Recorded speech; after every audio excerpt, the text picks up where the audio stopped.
So without further ado, John, don't bury the lead. What's our top story from the premium live event that we just witnessed here? Top story. Gonna go ahead and throw a bit of a curveball. I typically will pick the main event, Mm-hmm. but one thing that just really stuck out to me the entire show was the Puerto Rican crowd.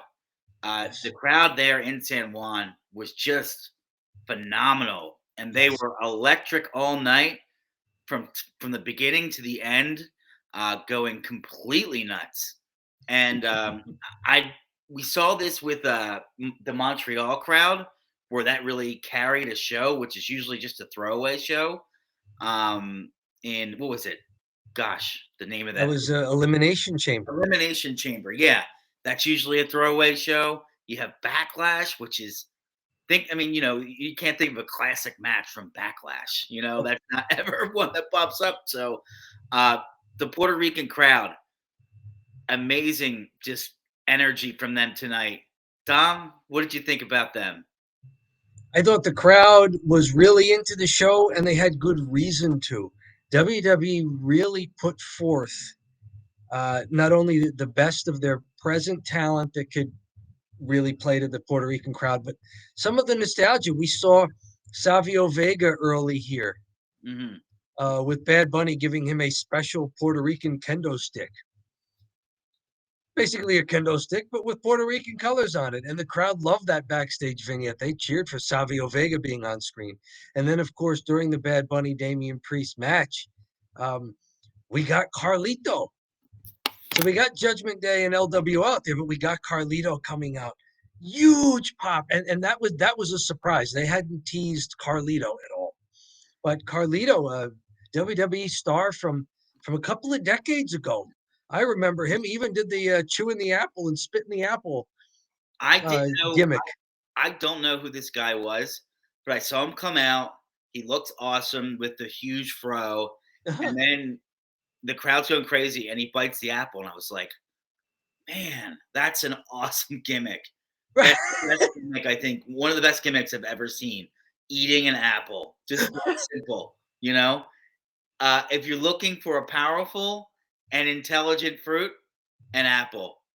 There Mhm. you go, right? Just start being creative and having pay-per-views in different cities that are a little outside the box that maybe you don't think are gonna be good and you give it a whirl, but this was a home run.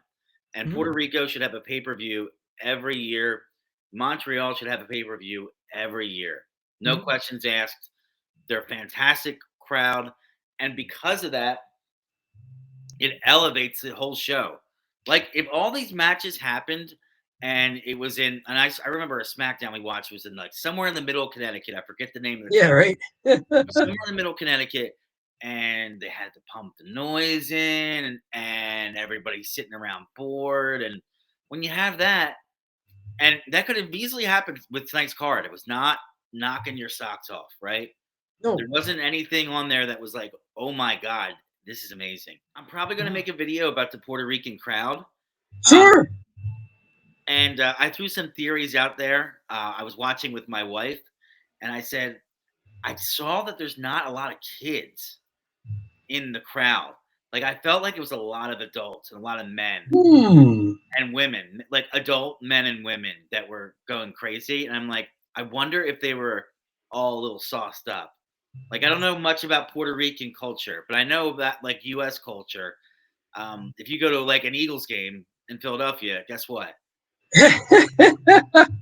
So I don't know if there was a little bit of, liquid courage from the fans, or they were drinking rum in the parking lot before they came in and they were all fired up, but whatever It it was a was. 2 day party. They did a SmackDown on Friday from San Juan. It looked like the same arena too, with the same setup.